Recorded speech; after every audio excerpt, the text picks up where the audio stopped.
After the game yesterday, Sean was pretty, I guess, critical is the word of the offense in talking to us. The slow start, more penalties, more sacks than we're used to seeing. How did you, what message did he deliver to you guys who actually matter, and how did you receive it?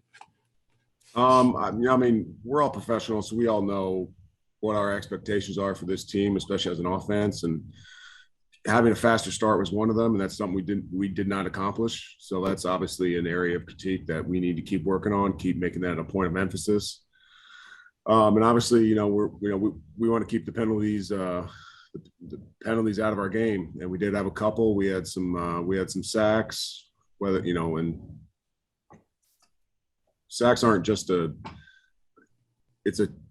it's a team stat, really, because like no one on this team is pointing fingers at anything. So it's so we're all very critical of ourselves. So we kind of know pretty much what we need to work on anyways.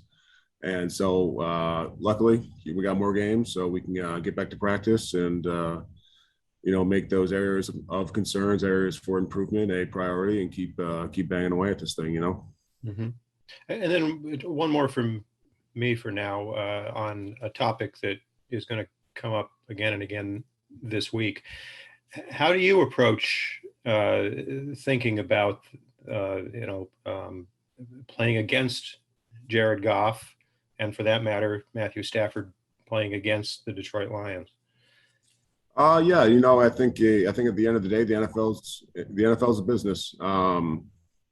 Players go here and there all the time. Obviously, Matthew playing for X amount of years for the Lions for, a long time, and Jared being here for a good amount of time. Obviously it's something to talk about, but at the end of the day, guys are out there trying to do what's best for their teams. And it is a business. Guys get traded, cut, waived all the time. And, it's something to talk about, obviously, but, at the end of the day, it's the Rams versus the Lions, and that's what we're really focusing on, especially from an offensive line standpoint. They got some really big,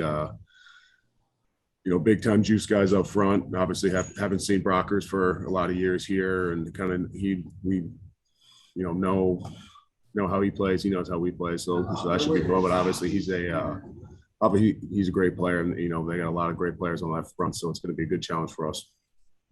Thanks. Yep.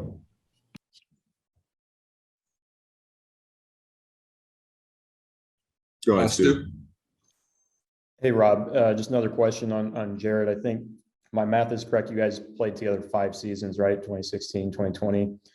Just what stood out from, playing with Jared during that time, and what do you kind of remember from that stage of your guys' careers? Because, you came out in the 2015 draft, obviously he was 16. And so you were pretty close together there for a while. Yep.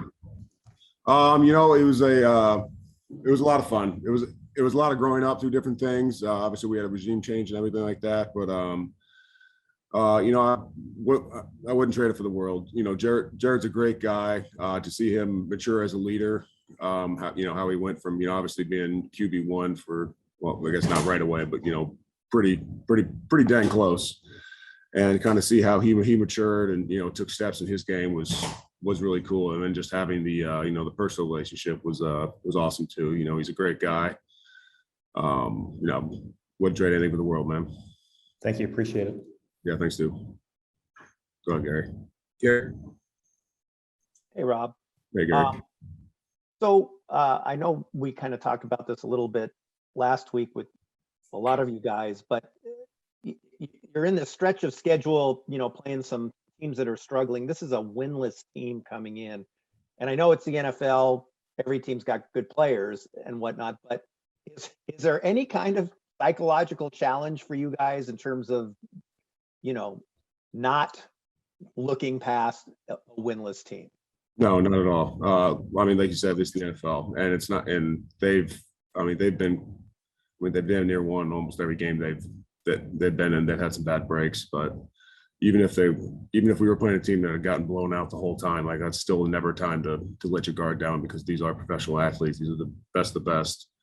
And I think I know you can't look past anyone. We got a good challenge. Good challenge up front. specifically as an offensive line. They got some great players, got guys who make a bunch of plays. They're sound. I think the one thing you turn on the film and they play really hard, and that's something we're gonna have to contend with, and get back to practice and kind of work on the things that we need to do to go ahead and play our next game. And what's the mood, among offensive linemen after a game like that? I mean, you guys win, scores pretty impressively, but then, as Kevin mentioned, post game anyway, Sean didn't seem real happy. I mean, and I know you guys are striving for excellence, but how do you come out of that game? On a high or on more like, wow, we've got some things we gotta fix? I think that one of the best things, especially having Whitworth as our leader, is he kind of talks about really good offensive linemen throughout the game look like they're smoking cigarettes, so where they're just here the whole time. There's no up down. I mean, that's a hard way to play to play this game and sustain this game for a long time. So that's one thing I think we have as an offense, is that obviously we want the faster start. There's things we need to improve on, but to keep the same level of consistency, the same look, the same juice, where it's not spiking up one drive, down the next, and then we're kind of back to the middle, and then we're really high on a touchdown, and then we're really bad. It's like our demeanor doesn't change, and I think that's a credit to the guys we have in this room, and especially Sean having his input on everything, and it's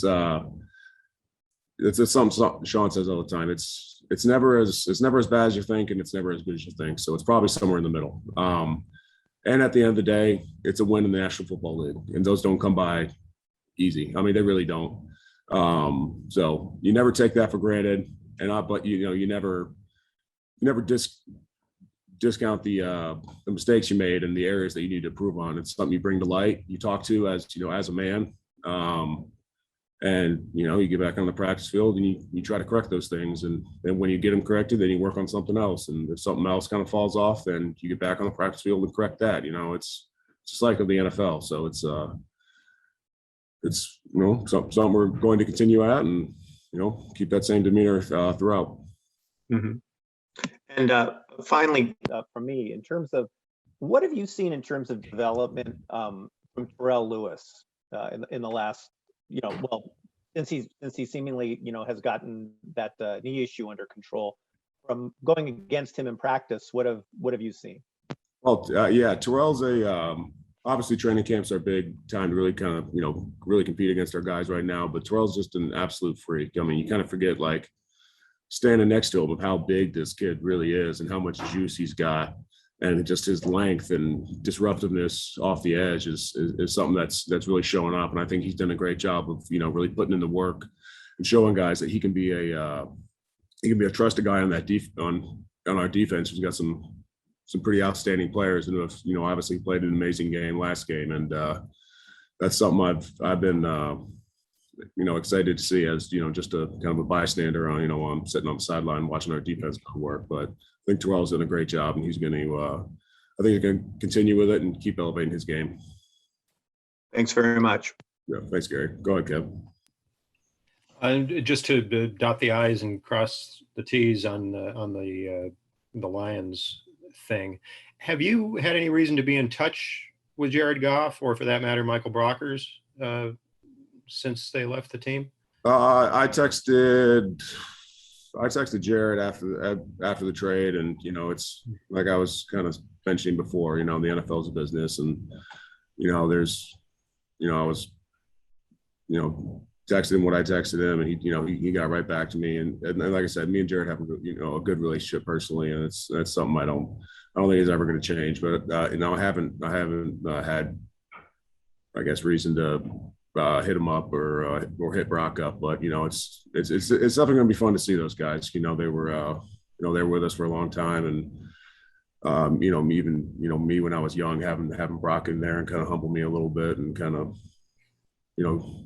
try to get after him a little bit. But it's it'll be fun to see those guys and go compete against specifically Brock. I don't think there's a package where I'm rushing to pass him this week, so. I know by now you have friends and ex-teammates all over the league, but on on a Monday morning or whenever it is you you start checking results and stats, do you pay special attention to the Lions this year? I mean, if the game's on, yeah, of course I'm going to watch, because I want to watch, watch guys that I played with and guys that I'm friends with go out and do well and everything like that. But Monday mornings are, Mhm.